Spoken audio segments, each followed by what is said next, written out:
14. Curious Kurt. Kurt slowly paced back and forth as he looked out the window. He was fully zoned out, fully locked in on something. But what? The beautiful, pregnant Maria lounged in bed as she awaited her bedtime snack from her husband. Last night's pregnancy-craving snack was a plate of Snyder's pretzels, with some applesauce for dipping. She had requested something different for tonight. A surprise. What could tonight's snack be? Goldfish? Chocolate-covered strawberries? Who knows? After nearly a half hour of aimlessly waiting, Kurt finally waddled into the room. He had 2 fancy glasses of red wine in one hand, and a plate of shrimp with beer cheese in the other. "Tata, do you like what I've came up with tonight?" Kurt smiled as he set her glass of wine bedside. "Well, honey, it's not exactly what I imagined, but let's see if it passes." Maria gently smiled as she reached for the plate of shrimp. Kurt finally flopped down beside her, and the two picked a movie to watch. Maria singled out a small shrimp out of the ice and dipped it in the beer cheese. She gave Kurt an unsure look, and then smiled as she took a bite. There was a few moments of silence as she chewed and analyzed the flavor. "I'll tell you what, Kurt Maxwell, you sure know how to pick a craving." She playfully slapped him, and they both began laughing hysterically. The rest of the night was quiet, lively, and joyous, although Kurt was repeatedly dissociating. Around 11 o'clock the movie ended, and the two began to settle down for bed. Kurt gently kissed Maria once on the belly, and once on the forehead before cutting the lights and laying down for bed. It was quiet for about 30 minutes. Once Kurt confirmed that Maria was asleep, he quietly and carefully inched out of bed. He skidded to the closet and wiggled on a black jacket, some cargo pants, and a heavy pair of boots. As he headed out the door, he grabbed a baseball cap off of the coat rack, put it on, and left quietly. The car ride was quiet, too quiet. After about 8 minutes, he turned left. He was turning into the police station driveway. As he slowly pulled in, he began reaching into the back seat for something.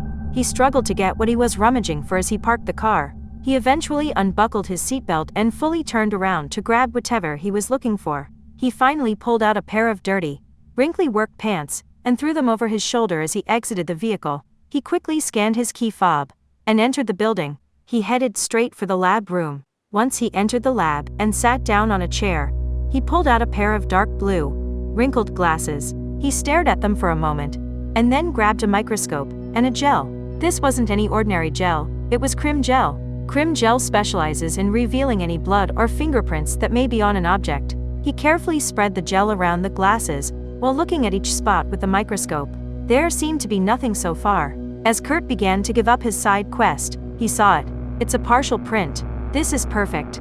Whoever's print this belongs to is almost certainly the one who murdered Maggie Mazurek. Kurt quickly scanned the glasses on the 3D printer and awaited a 3-dimensional mold of the print. After about 15 minutes, the printed beeped, signifying its finish of printing. Kurt quickly snatched up the mold and ran it for identification. Any one fingerprint is unique to each person, even identical twins. This means that the system will definitely reveal the true culprit. About 2 weeks passed, and then the fingerprint results came in Kurt's mailbox. Kurt nervously sat down and opened the documents. His eyes dilated as he read it. Direct match Boonsun A. Darien. 15, needy night shoot. As my damp footsteps splashed to the car, I slightly grinned to myself in pleasure with the atrocity I had just committed. It feels so nice to finally be able to fully express myself in the way I've always needed to. It gives me a sense of happiness, freedom, and clearance. I feel like a balloon, letting all of the air inside out, letting all of those molecules that built up inside me just run free, posing to be a big bright circle of joy that purity and freedom gravitate to. It feels so much better to deflate down to what I've always been. A virus, a pest, something for the greater evil. I began fondling the detached head as I drew my box cutter. I finally escaped my occasional chamber that caged the real me inside. The feeling of being helpless and out of control only starved me and made me crave wrath. The mere sight of kindness spikes my impulse to thrive the complete opposite. I've been this way for so many years, and it kills me that I hadn't escaped sooner. As I began to drive away, my mind continued eating at me. I've spent so much time as a secretary in this thing we call a soul that it has caused me to be relentless and quick to pounce with any chance I get. I think that the reason it has been more often as of late is because the real me has been slowly blending with the domesticated one. My true form has been leaking into the civilized, kind, degenerate that calls itself Boone Darien. Although I'm cutting the head and driving at the same time, I've managed to get the other ear off and the nose.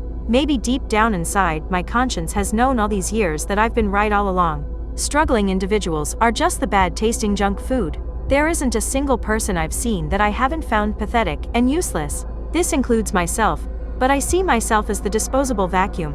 I've always seen myself as the trash bag, picking up trash. It is eventually going to become trash too. I believe I am different though. I understand that I am a lamb going to the slaughterhouse. These people believe they are something special. They think that there is a greater good. They think their lives have value. As I was chewing, I heard a loud pop as I felt a sharp pain in my tooth. I thought ears didn't have bones. To me, humans share the same value to me as maybe a deer. They piss me off, they get in the way, and they're very fun to kill. I think the only difference is humans don't taste as good. I didn't know I'd love cannibalism as much as I do. I was glad I finally got the chance to try it tonight. I was never able to fully go through with it before. I think my domesticated conscience didn't allow it. Sort of how a rabid animal's body rejects water. Once I felt my true self fully take control for the first time. I took my first bit without hesitation. It really doesn't taste good, it's just the feeling that I'm in control. And no one can stop me from doing whatever I want, no matter how strange it may be.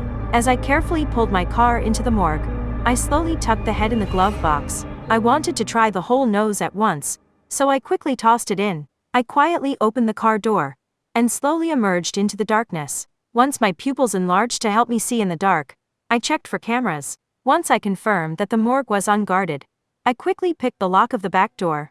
Once I entered the room, I immediately felt the frigid atmosphere of a crowd of corpses. I checked the ID on the toes of most of the victims. Their toes were slimy and cold. It made me wonder if it was comparable to a sweet pickle, or maybe a popsicle. I began to panic as I checked the last ID tag, but all at once, I sighed of relief. This is exactly who I was looking for.